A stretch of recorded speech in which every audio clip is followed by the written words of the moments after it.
Nous rejoindre. Bonjour Olivier. Bonjour. Associé gérant, un triple A en moins pour la France, un triple A en moins pour le FESF. Et pourtant, on le voyait à l'instant avec Xavier de Villepion, des marchés qui ont chaussé leurs lunettes roses.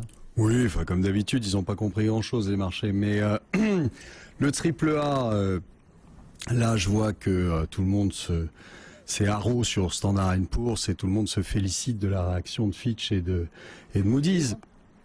Le problème, c'est qu'il faut bien savoir ce que ça veut dire un triple A. Un triple A, ça veut dire je suis sûr que si je prête de l'argent à quelqu'un qui est triple A, je vais le récupérer. C'est ça que ça veut dire, à 100%. Or aujourd'hui, vous ne pouvez dire ça d'aucune dette souveraine. Aucune. Donc à partir de ce moment-là, de fait, plus personne n'a de triple A. Même l'Allemagne. Bon. Alors, est-ce qu'il aurait fallu créer un quadruple A ?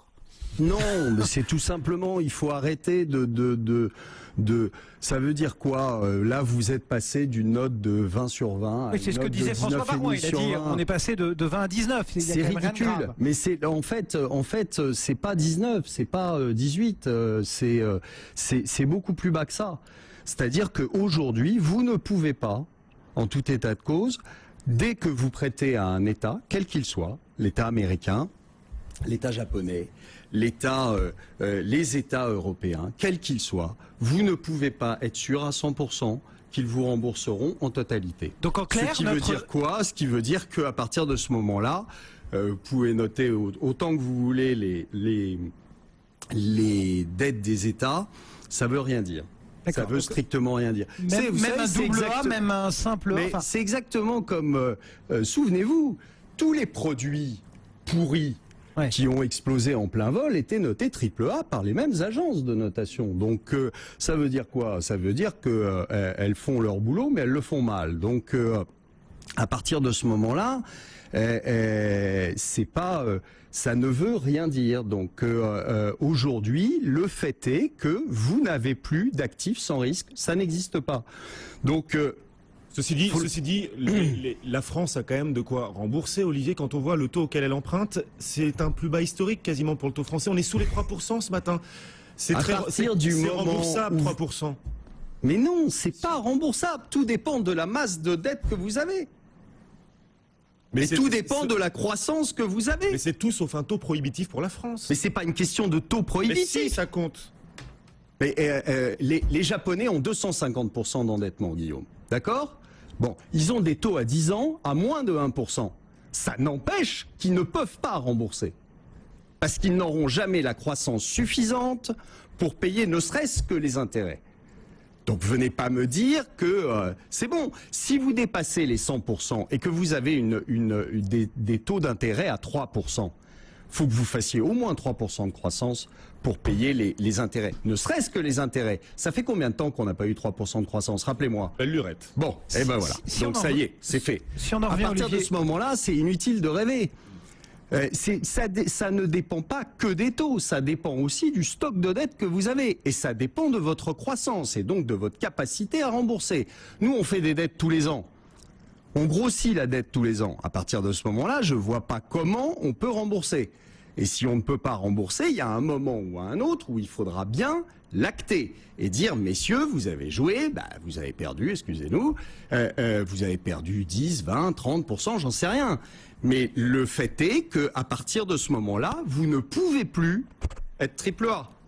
L'une des questions pointées par Standard & Poor's, c'est plus que la politique de chaque pays, l'ensemble de la gouvernance européenne. Ce matin, on a des économistes qui commencent à l'ouvrir, passez-moi l'expression, et qui nous disent notamment, pour cet Allemand qui s'appelle Max Ott, il faut sortir la Grèce de la zone euro pendant quelques années, il faut sortir aussi l'Espagne, le Portugal et l'Irlande. Bravo. C'est l'Olivier de la Marche britannique. Non, allemand. Bravo. Bravo. Ils disent que oui, ils disent ce qu'il faut faire. On doit en arriver. Mais de toute façon, on y arrivera, quoi qu'il arrive. Mais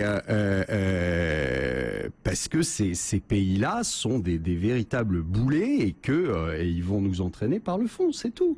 C'est-à-dire que vous avez, c'est le jeu des vases communicants. Vous savez que si on voulait garder le triple A au FESF, qui ne sert à rien puisqu'il a jamais levé de capitaux.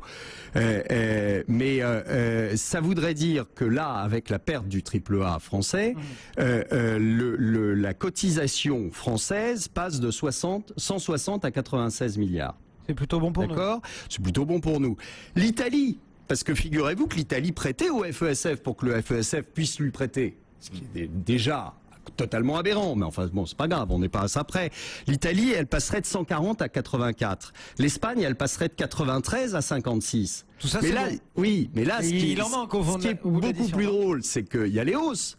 Et les hausses, c'est la Hollande qui devrait 29 milliards de plus, et surtout l'Allemagne qui devrait 140 milliards de plus. Ça, c'est dû au mécanisme. Quand on voit des gens qui, à côté de ça... C'est dû au mécanisme de calcul, c'est-à-dire que la notation joue là-dedans. Oui, tout à fait.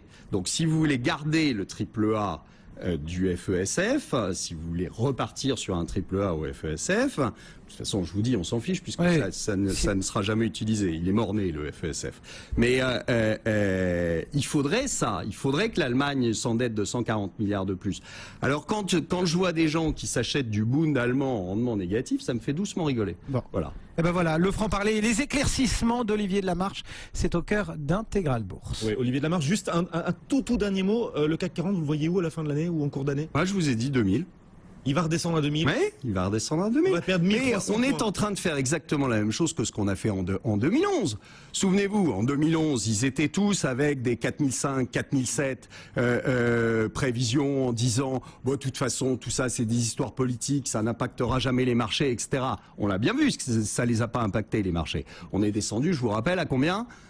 Hein, on a, bon, voilà, les 4005, ils étaient très très loin. Alors maintenant, on commence comme d'habitude avec la fleur au fusil en disant tout va bien et on va se recentrer sur les valeurs, etc. Parce que la politique, on en a marre. Je rappelle simplement à la personne qui trouvait que 12 ans ça suffisait, les Japonais, ça fait 25 ans qu'ils s'en prennent plein la figure. Ça fait 25 ans qu'ils baissent et ça devrait continuer cette année. Vous êtes le digne descendant des Incas quand même, Olivier. Vous nous prévoyez la fin du monde en 2012. Non, je vous prévois, tant que les choses ne sont pas réglées, je vous dis que les choses ne sont pas réglées et que donc le marché va continuer à baisser.